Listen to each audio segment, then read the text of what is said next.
Hi everyone, welcome to Humanities 2172 online. Hope you are doing well. We are in the home stretch. We've got 3 videos left while we finish up Hemingway's The Sun Also Rises. I hope you're reading this book and I hope you're enjoying it. If we were in class, I would say 2 things at this point. The first is I would say to those watching the video, and you probably don't need to hear this, but maybe you're watching the video and you do need to hear it, that the tests, many of them were good. Many of them did not access the videos and did not use the books and just did like Google searches for the terms I asked about. And so those tests were not as good. And so on this upcoming test, I'm asking, please use the videos, use the book. That's what we're looking for, not can you Google romantic hero and then tell me what Google finds you. All right. Also, if we were in class together, I would be reviewing a couple of things. I would be talking about modernism. I would be talking about modernism as a rupture, a time of change, a time of quick change that happened in the first part of the 20th century. Literary modernism gets this giant sort of jolt from World War I. After World War I, many important works of modernism come out.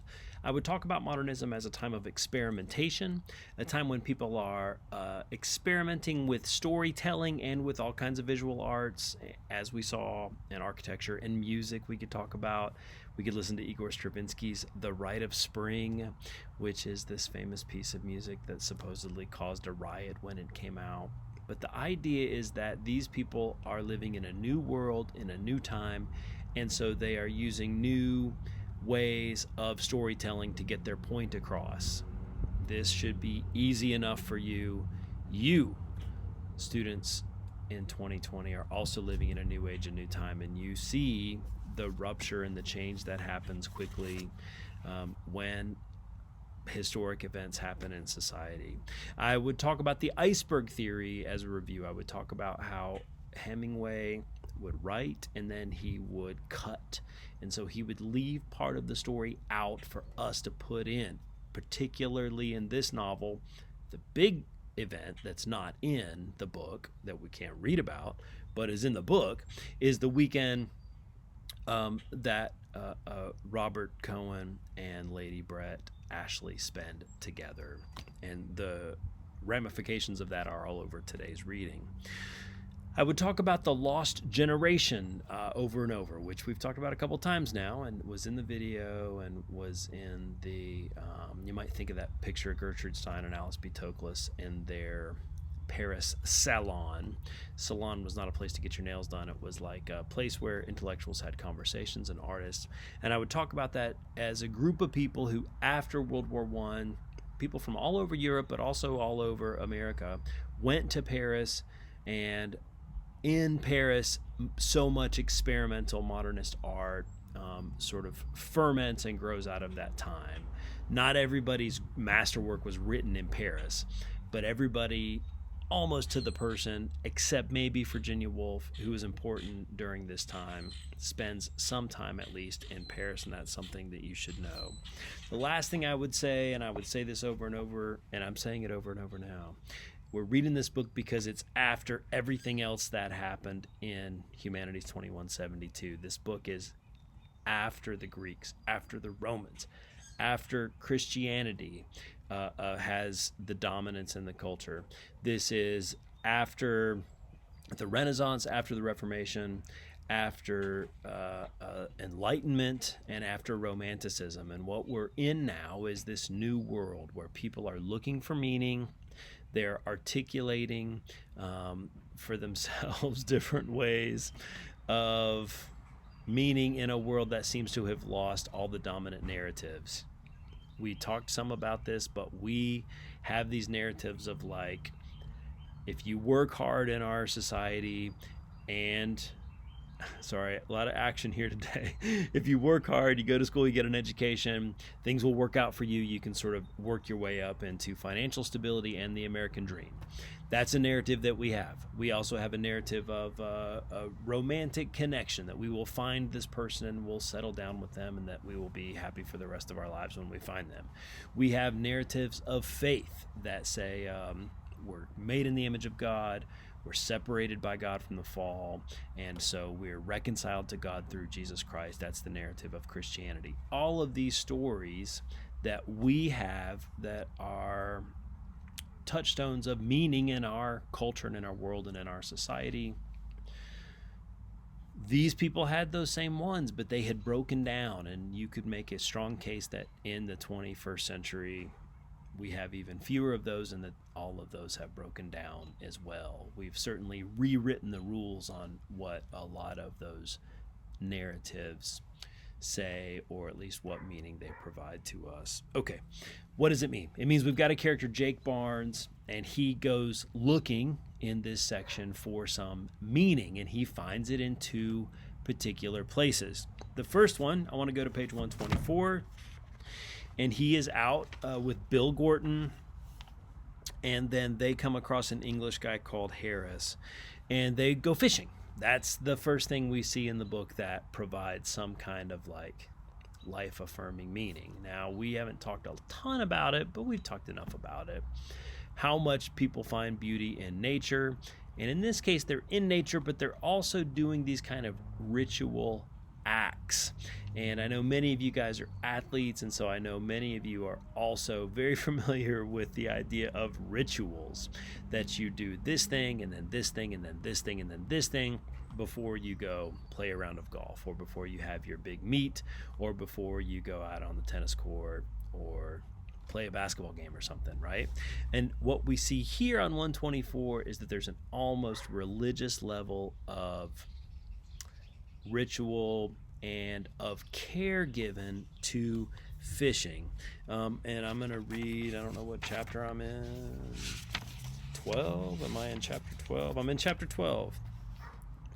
There's a lot to do on this page, but we'll skip the first two long paragraphs. He says, when I had him on, and this is a trout, several trout had jumped at the falls. As soon as I baited up and dropped in again, I hooked another and brought him in the same way. In a little while I had 6, so he's got 6 fish. They were all about the same size. I laid them out side by side, all their heads pointing the same way, and looked at them. They were beautifully colored and firm and hard from the cold water. It was a hot day, so I slit them all and shucked out the insides, gills and all, tossed them over across the river. I took the trout ashore, washed them in the cold, smooth, heavy water above the dam, and then packed some ferns and packed them all in the bag. 3 trout on a layer of ferns, then another layer of ferns, then 3 more trout, and then covered them with ferns. They looked nice in the ferns, and now the bag was bulky, and I put it in the shade of the tree. For any of you Christians who recognize Palm Sunday at your church, right? This has this kind of like Palm Sunday like attention to detail. He catches a bunch of fish. He doesn't like just throw them in the cooler or throw them on the fire or something. He lays them out. He guts them first. He lays them out. He puts them on the ferns. He lays them out. He puts the ferns. So there's this kind of ritual-like attention to something like fishing. What does that mean? It just means that for Jake, who can't find meaning in the rituals of male and female love anymore, my 1-year-old is back here making a racket.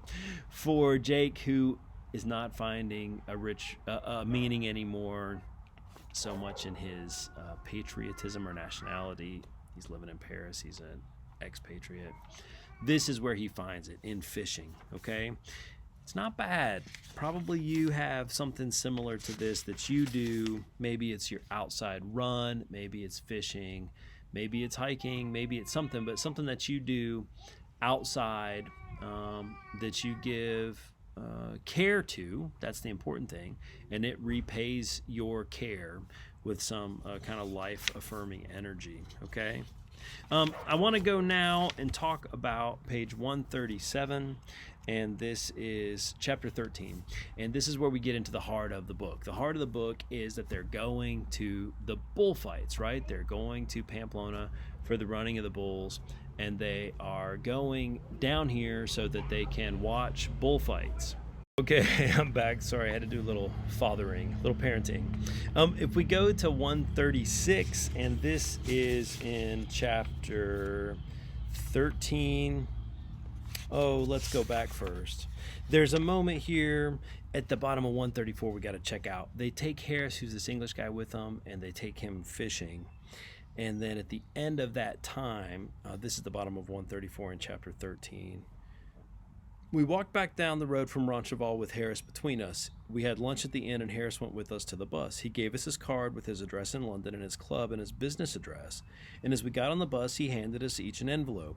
I opened mine, and there were a dozen flies in it. That means, you use those to fish, little flies. Harris had tied them himself. He tied all his own flies. I say, Harris, I began. No, he said. He was climbing down from the bus. They're not first-rate flies at all. I only thought if you fished them sometime it might remind you of what a good time we had. What we've got here is this old, ancient, in the middle of this crazy modernism, in the middle of the crazy world falling apart after World War I, we've got the simplest act of kindness and generosity and hospitality.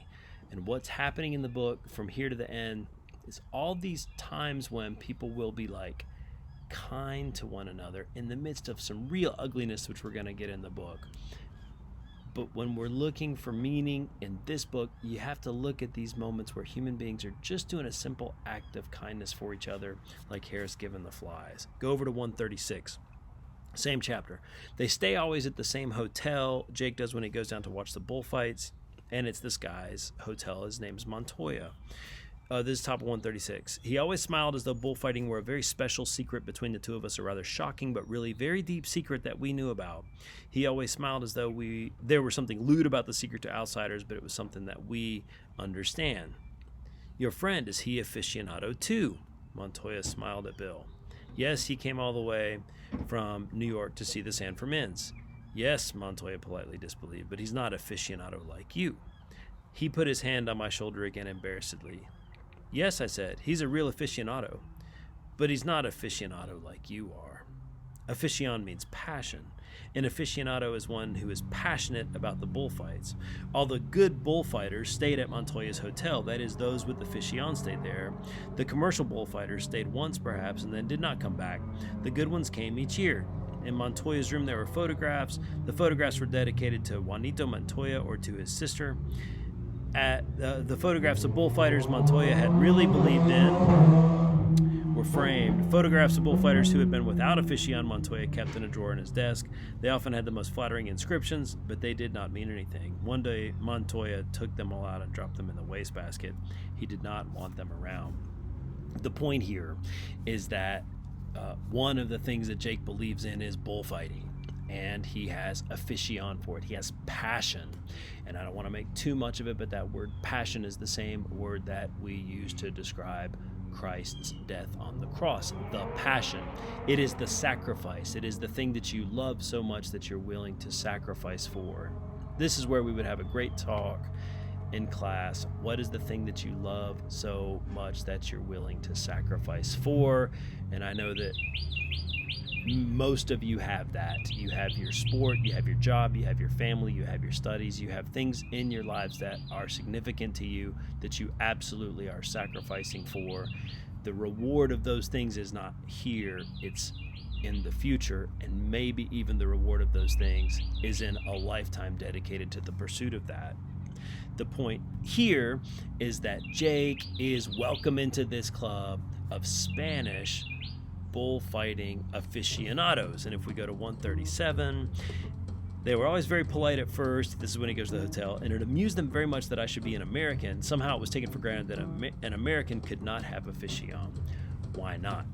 Because simply the American system is so new, it's so flimsy, it's so materialistic, it's so based on kind of the now, but aficionados are people who have passion about this very old thing. They are very serious about this thing that has been in their culture for years and years and years and years. And especially in the 1920s and even today, Americans are very interested in the new. What's the next thing? What's exciting, not these old things. All right, I gotta go. I'll see you in the next video. Bye.